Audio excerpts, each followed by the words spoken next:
Hai, saya Ricky Setiawan, saya co-founder dari Pay Factory. Dalam jalan 20 tahun karir saya, apakah sebagai seorang staff, sebagai seorang manajer, sampai jadi seorang director, saya belajar banyak banget pengalaman-pengalaman hidup dari kisah-kisah kecil di sekitar saya. Salah satu dari ibu saya sendiri. Waktu saya kecil, saya tinggal di Rawamangun, di sebuah rumah, dalam sebuah gang. Dan yang teman-teman yang tinggal di gang tahu ya, pasti ada tukang sampah yang datang dengan sampah-sampah dari rumah ke rumah. Menariknya, setiap tukang sampah itu datang, ibu saya langsung ke dapur. Dia masakin telur dadar, pakai nasi, pakai kecap, pakai sambal, lalu dia kasih ke tukang sampah tersebut. Kan saya bingung, karena kan setiap bulan kita udah kasih iuran sampah ke RT. Kenapa harus ikut masakin telur dadar ya? Lalu saya tanya ke ibu saya, Mam, kenapa sih Mama masakin telur dadar kalau tukang sampah itu datang? Dan inilah jawaban ibu saya. Rick, kamu tahu kan, kerja tukang sampah itu berat banget, kumpulin sampah dari rumah. Yang kedua, karena dia ngumpulin sampah, kan bau, nggak semua orang mau deket sama dia. Yang bisa Mama lakukan adalah kasih apresiasi, kasih respect, bahwa dia berharga dan dia pantas dapetin itu. Jadi Rick, kalau nanti kamu di masa depan, kalau kamu kerja, kalau ada orang yang perlu dapat apresiasi, kamu harus kasih, kamu harus berikan. Dan itulah bekal yang saya pegang dalam jalan karir saya. Dari sepiring telur dadar. Itu cerita saya. Kalau cerita kamu, gimana?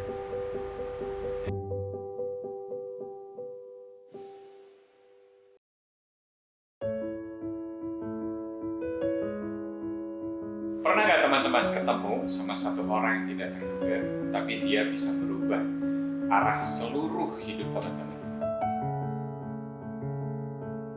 Jadi ceritanya, saya menerima satu tawaran untuk mengawal berdirinya satu radio di sebuah kota di Sumatera. Cita-citanya, standar radio ini harus sama dengan radio-radio besar di Jakarta. Harapannya nanti kontennya bisa merubah orang-orangnya dan akhirnya bisa merubah kotanya. Buat saya, kayaknya gampang ya, karena pekerjaan saya sehari-hari di mana. Namun kenyataannya, 3 minggu berubah jadi 3 bulan, 3 bulan berubah jadi 3 tahun, dan saya masih tetap berjuang karena progresnya sangat sedikit. Ini yang bikin saya menyerah, karena keadaan di sini jauh seperti keadaan di Jawa ataupun di Jakarta. Ada satu titik di mana saya kayaknya sudah hampir menyerah dan udah bodo amat. Kalau nanti orang-orang bilang, wah, coach radio terkenal di Jakarta kok menyerah di daerah. Namun ada saat di mana satu titik ini, satu kejadian ini merubah segalanya. Jadi setiap weekend memang saya kembali ke Jakarta sebelum nanti akhirnya Senin saya kembali lagi ke kota itu untuk bekerja. Hari Jumat itu saya mendarat di Jakarta, saya ngantri taksi dan akhirnya saya dapat taksi dan udah on the way pulang. Di jalan, sang supir taksi melihat saya di kaca spion, melihat saya busuk, kayaknya dia mulai nanya nama, kerja di mana, ngapain aja di sana. Dia diem agak lama tuh, sampai akhirnya saya curhat aja semua beban hidup udah keluar semua. Sampai akhirnya dia nanya satu pertanyaan. Tebak mas, anak saya itu berapa? 9. Yang 7 yatim piatu. Wow, emang cukup pak? Kata dia cukup. 2 hari saya ngelit, 1 hari saya mulung. Udah 14 tahun saya jadi supir taksi ini dan saya bangga. Karena nggak banyak perusahaan taksi yang mengharuskan para supir taksinya untuk mengedepankan kejujuran pada saat lagi kerja. Menurut saya ini yang penting untuk nanti saya turunkan ke anak-anak saya sebagai modal hidup ke depannya.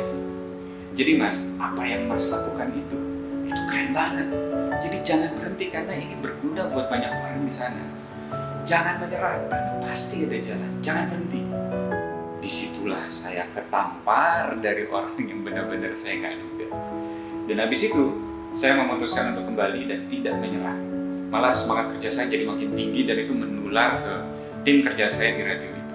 Dan culture akhirnya jadi berubah di radio itu sehingga perubahan pun terjadi. Perubahan yang saya harapkan selama ini terjadi di sini. Wow, yang saya sesalkan cuma satu. Saya lupa nanya Bapak supir taksi itu siapa namanya. Karena amazed banget sama kekerenan dia, sehingga saya udah lupa, nggak nyadar itu udah nyampe rumah dan dia pun berlalu. Padahal kalau nggak ada dia, saya nggak akan ada di sini untuk cerita tentang Showtime yang isinya teman-teman baca di buku ini. Itu cerita saya. Gimana kalau cerita teman-teman?